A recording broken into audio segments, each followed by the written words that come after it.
Hey guys, welcome to the series body weight home workout during lockdown.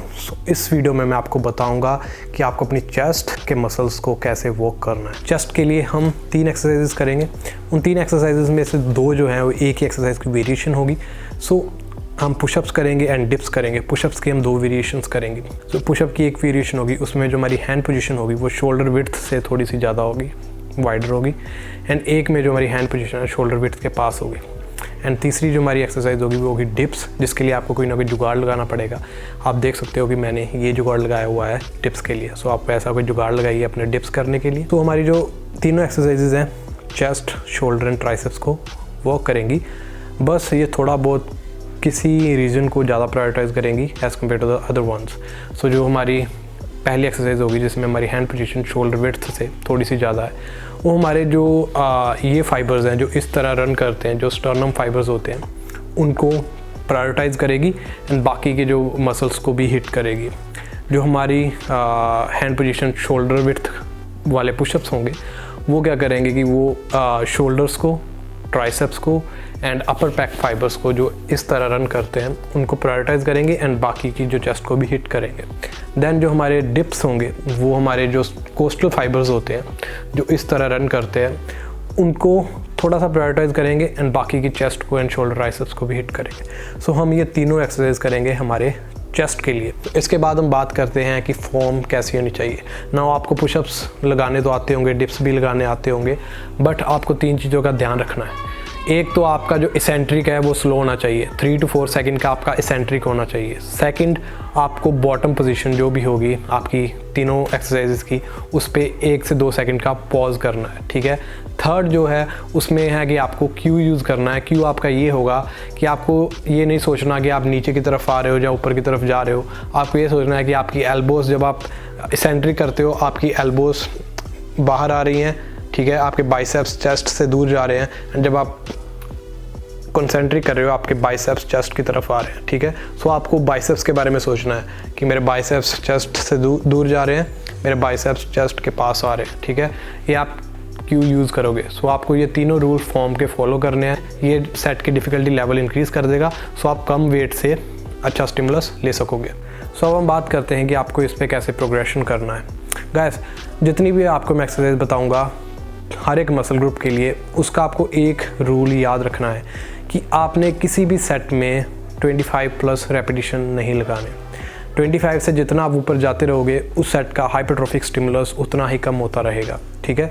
आपको 25 से ऊपर नहीं जाना। अब ये क्यों होता है इसके बारे में इधर मैं बात नहीं करूँगा, इसके बारे में इन फ्यूचर हम वीडियो बना लेंगे। बट आपको 25 रेपिटेशन से ऊपर नहीं जाना है, उसके अंडर रहना है।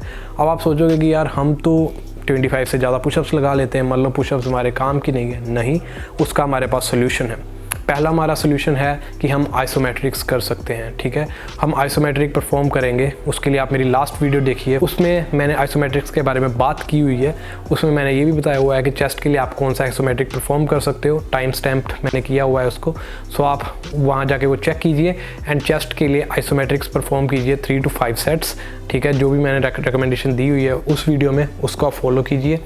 एंड जब आप आइसोमेट्रिक्स परफॉर्म करोगे, जैसे मैंने उस वीडियो में भी एक्सप्लेन किया हुआ है कि आइसोमेट्रिक्स करने के बाद आपकी चेस्ट फटीग्ड हो जाएगी।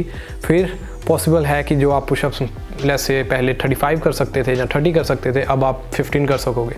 इट मीन्स कि हम 25 के अंडर लाई कर रहे हैं आइसोमेट्रिक्स करने के बाद।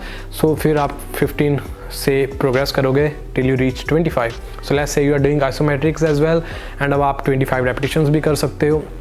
अब क्या हम करेंगे, अब आप क्या करोगे कि आप वेट ऐड करोगे। वेट आप कैसे ऐड कर सकते हो, आप बैकपैक की हेल्प के साथ वेट ऐड कर सकते हो। बैकपैक में अगर आपके पास प्लेट्स हैं उसको ऐड कीजिए, जो मर्जी ऐड कीजिए, हमें उससे मतलब नहीं है। हमें वेट चाहिए कि हम कितना उसमें वेट डाल सकते हैं। अगर पॉसिबल हो सके तो आप 10 से 20 किलो वेट, जितनी आपकी कैपेसिटी के हिसाब से ऐड कीजिए। अब आपको वो कैपेसिटी हर एक की डिपेंड करेगी, ठीक है। किसी के लिए 5 kg भी बहुत होगा, किसी के लिए 10 kg ज़रूरत होगी, किसी के लिए 15 kg की ज़रूरत होगी।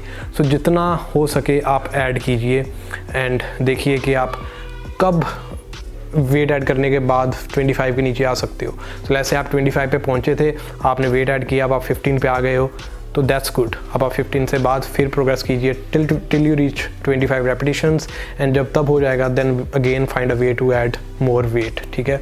सो ऐसे आप प्रोग्रेशन करोगे। अब हमने प्रोग्रेशन के बारे में बात कर ली है, तो अब हम बात करते हैं कि हमें कितना वॉल्यूम करना है। अब जो पुशअप्स की वेरिएशंस हैं उन पे आप 3 to 5 सेट्स कीजिए। अगर आपको रेंज सही नहीं लगती तो आप 4 सेट्स कर लीजिए, ठीक है। एंड जो डिप्स हैं उन पे आप 2 to 4 सेट्स कर सकते हो और 3 सेट्स कर सकते हो। एंड इनको आप 2 times इन अ वीक कीजिए और एवरी थर्ड डे कीजिए। सो आपने अगर मंडे को किया है चेस्ट का वर्क, देन आप फिर थर्सडे को करोगे। अगर आपने थर्सडे को किया है देन आप Friday Saturday and then Sunday को करोगे। सो 2 दिन का गैप छोड़कर आप चेस्ट को फिर वर्क कर सकते हो। ऑब्वियसली बाद में आपको अपना प्रोग्रेस ट्रैक करके एडजस्टमेंट करनी पड़ेगी अगर ज़रूरत पड़ी, but this will be a good starting point. So हम बात करेंगे फेलियर के बारे में। आपको फेलियर पे किसी भी सेट पे जाने की ज़रूरत नहीं है। Stay away from failure, minimum 1 rep and maximum 2 reps.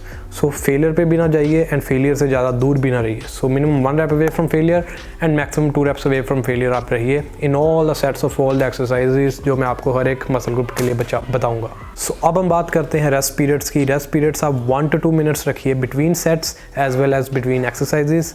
So that's it guys, ये हमारा चेस्ट का वर्क होगा, इसको आप परफॉर्म कीजिए। अब आपको मिलूंगा नेक्स्ट वीडियो में विद बैक वॉक।